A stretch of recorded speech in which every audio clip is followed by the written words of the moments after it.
welcome back to the Think About It channel. Today we're doing another episode of Hustle, where we talk to up-and-coming entrepreneurs in the South Jersey and Philly area. Today we're talking with Lacy. Lacy's the owner and operator of Sunny Search, which is an online shop based in South Jersey, looking to warm your space with your livable things. Sunny Search is a star seller on Etsy with nearly 1,000 sales to date and an average review of 4.8 stars or higher. If you are into vintage goods, your search is over. I wrote the majority of that, by the way. That there was very little of that written by you. I jazzed that up. So, according to my research, Sunny Search launched on Etsy in 2020. Yeah. Um, so everybody knows, like, well, anybody that is older than like six knows that like 2020 was not the coolest of times. No. Um, So, in these not cool times, what drew you to start a business? Okay, yeah. So backtrack just a little bit. In 2019, I got married to my husband, and I'm originally from upstate New York, but moved down to South Jersey to be with him.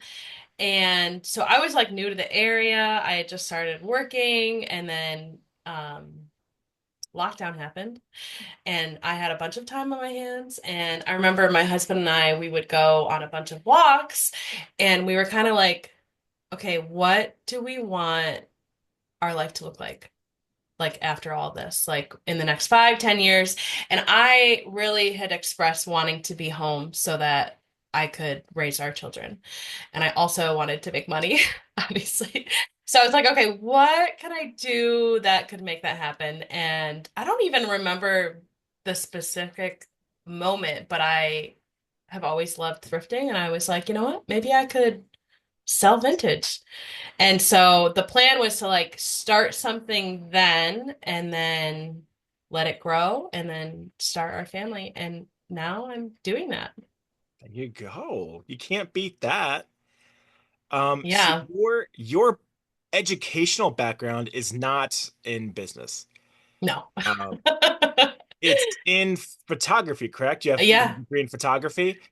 So, what were some of the challenges you faced early on in not having a background in business, navigating a business, especially on a platform like Etsy? Yeah. Well, I would say, well, first of all, it was nice that I had so much time on my hands because of lockdown. And I like basically just watched so many YouTube videos on like the ins and outs of like starting a business and specifically with Etsy and all that stuff. But I would say the biggest, like the hardest thing was figuring out shipping. Um, because I could watch videos all day long, but if I'm not actually doing it, yeah, there was just a huge learning curve there. And I feel like I've come a long way. And the biggest thing is back then I thought I had to buy all of my shipping supplies, which is not true at all. There are some things that are nice to have.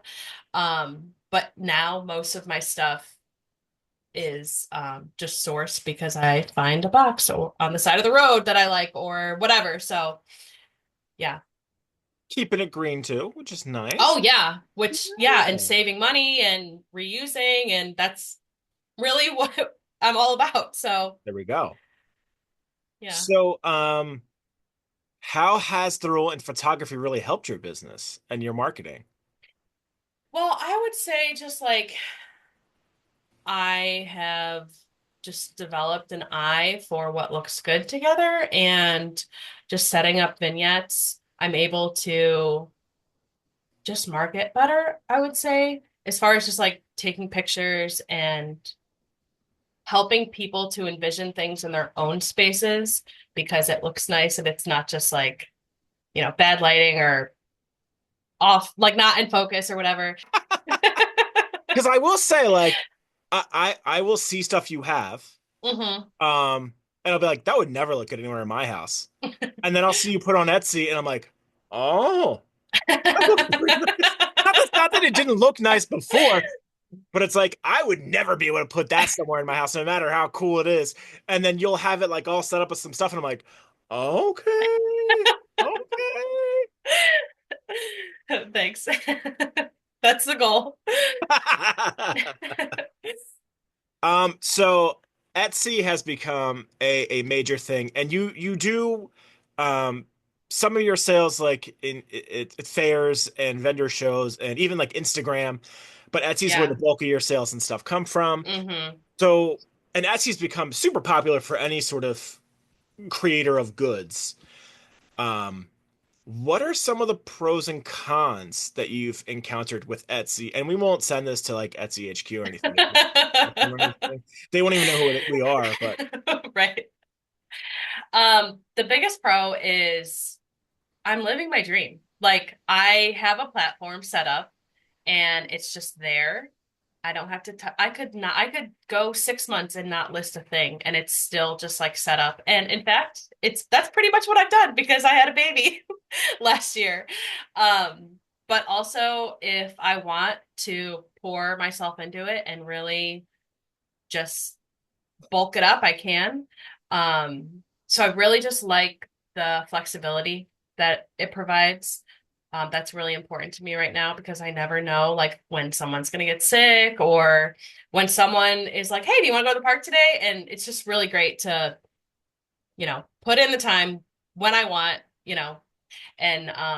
and then the biggest con is not sure if you've heard this, but as a consumer, if you go to Google or Yahoo or Bing or whatever search engine that's outside of Etsy, and you type in what you're looking for, and then you find my shop and purchase from me because you found me through something else. When the sale is made, Etsy takes 15% and gives it to them as an advertising fee. And 15% doesn't sound like much, but it really is a lot, especially for small business. And I never know if when that's going to happen, when people like how they're going to find me. So it's like really frustrating. And the most frustrating part is you can't opt out of it. right. So it's just what it is. So that would be the biggest con. I don't like that. I can relate to that because we've mentioned this a few times on the channel now. I have a book on Amazon, and Amazon does a similar thing where if you buy my book directly from Amazon, I get a big royalty than you do if you buy it through another source because you're really still buying it through Amazon through another source. I get less of a Oh, royalty that way. Yeah, so I feel that struggle. And we're living in 2025 where like people don't want to support Amazon right now, but like not buying it through Amazon. I mean, unless you're buying it from me, but I still have to buy the copies from Amazon, so like you can't escape a lot of that. oh, But like I have had people be like, I don't want to buy your book from Amazon. Where else can I buy it? I'm like, you can buy it from somewhere else, but I'm getting half of the royalty at that point. okay. Yeah, that's tricky. And then at that point, like I might as well just mail you a copy myself, and you can. And when we are talking about the Sunny Search aesthetic, what type of things are you looking for in your shop? Because like vintage is it's a very blanket term, and I think everybody probably has their own idea in mind of when they think of vintage, what they're thinking of. Oh, yeah. So, what types of things are you looking for and selling, and where do you typically find them? Without I revealing like trade secrets or whatever. yeah, yeah, no, you're good. I typically go for mid-century modern, so like 60s, 70s. And I try to purchase things that I would want in my own home. And I tend to gravitate towards like florals and I don't know, different things like that. Different bright colors and kitschy things. Um, and I typically go to flea markets and yard sales. Those are like my two favorite places to buy from just because you're like buying from a person and it's easier to negotiate price and bundle and that kind of thing. And also just like build relationship that way rather than thrift stores. They've become like so overpicked and overpriced. So but then I used to go to auctions and estate sales a lot more, but it's so hard with two kids. Mhm. So I usually stick to flea markets. Also, I just love flea markets because they're outside and I love just getting fresh air and my daughters do too. So that's yeah, mostly where I go right now. I hear that. Get the kids out, get some fresh air. You get a couple Mm-hmm. of things to sell. They get a nap. It's good stuff. Yeah, or a pretzel or a donut or Yes. yeah. And oftentimes actually because I bring them, people will give us toys too, There you which go. it's usually like the toys that aren't selling because they're like dirty or something. Hey, And we'll I'm take always like, thanks. But it is generous of them. thanks. Don't put that in your mouth, but thanks. Yeah. Speaking of doing things in person, um, Uh-huh. we did mention like a minute ago that you will sell things. You have I don't know what exactly to call them, but you have like a squad. You have a little squad. Oh, yeah, the Um, bandana the babes. Bandana Babes, that is the name. So you have a Hmm. group, the Bandana Babes, that you sell things on Instagram live streams, and you've done some vendor Yes. fairs yourself. So how does selling product that way compared to Etsy for you? Well, I would say it's totally different. I'm an extrovert, so like having a business and being a stay-at-home mom, it has its challenges as far as like socially.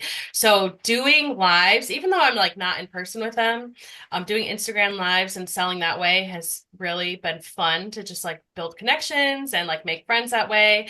Um, Shameless plug, we do an Bandana Babes Live it's the first Tuesday of every month, 7 p.m. Standard Eastern Time.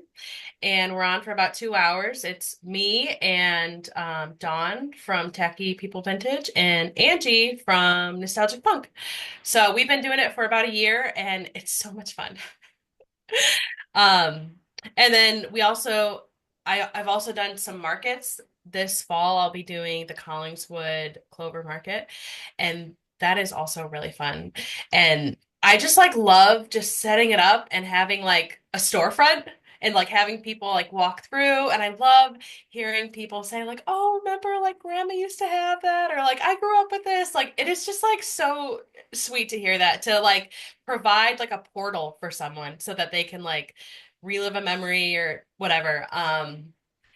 And so yeah, it's really nice to meet people. And then also because I'm like trying to sell things quicker, I definitely price things differently. With Etsy, I'm spending a lot more time researching the item and listing and photographing. So yeah, prices are just higher there. Whereas if I'm setting up a market, I don't want to pack all the boxes. Things are priced to go. So yeah. You're coming in with a full wallet, not a full trunk. Yeah.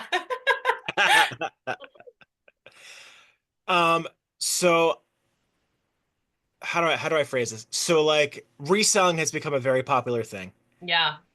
probably since you started. Oh yeah. Um, and not just like vintage stuff, like all kinds of stuff. People Mm-hmm. people are going crazy with it.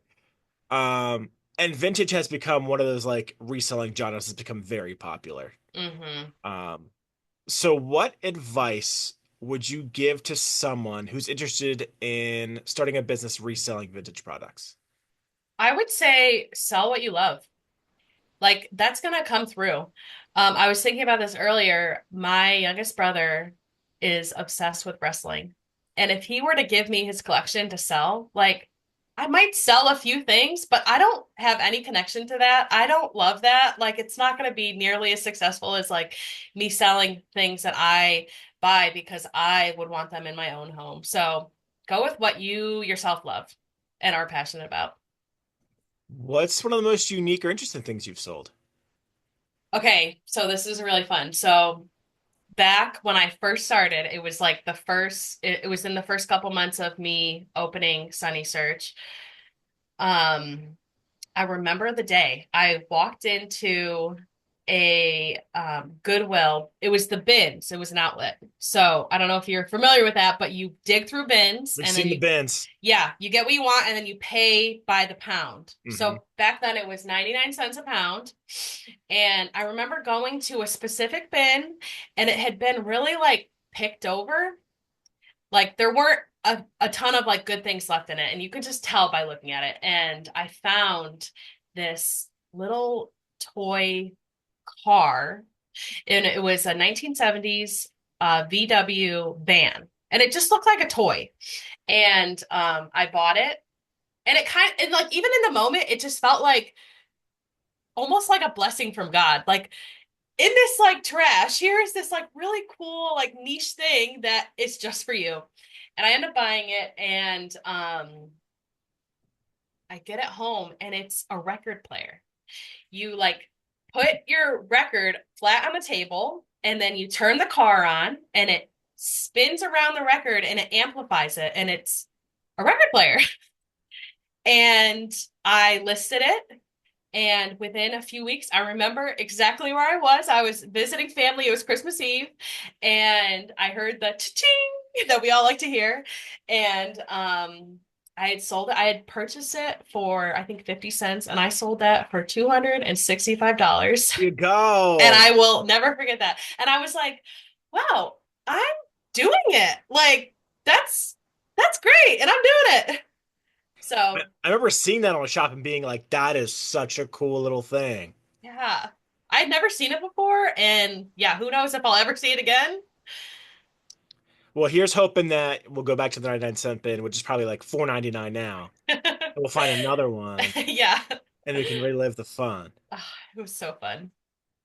Speaking of fun, where can the people learn more about you and Sunny Search if they've had fun listening to our conversation here today? I'm over on Instagram at my handle is sunnysearch underscore. Yeah, I try to post whenever I'm going to like a flea market or if I'm going out yard selling. I also post if my toddler says something silly or if I'm trying a new recipe or if I'm repainting my bathroom or whatever. Like I try to like, really show myself too in there and not just vintage. But yeah, it's a good time over there. And yeah, again, like I said, the first Tuesday of the month, 7 p.m. Bandana Babes going live, selling you the goods. And then, of course, on Etsy. Yes. Yeah. Which you can find in my bio. Yes, yes, Yeah. yes. Well, I know we both have two little kids, and it is not the earliest hour our time. A lot of times I have to do this at not the earliest hour our time because of the two little kids. Yes. But I do appreciate you making time to be on the show, and I really hope that people start to check out the site because you got some really cool stuff on there. Thank you. I'm almost to 1,000 sales. I'm like so Oh, excited. yeah. Yeah. Well, after this video, it's going to go to 1,500. Can't wait. That'll be amazing. Yeah. Thank you so much, Lacey. Thanks for having me, Adam. It was really great.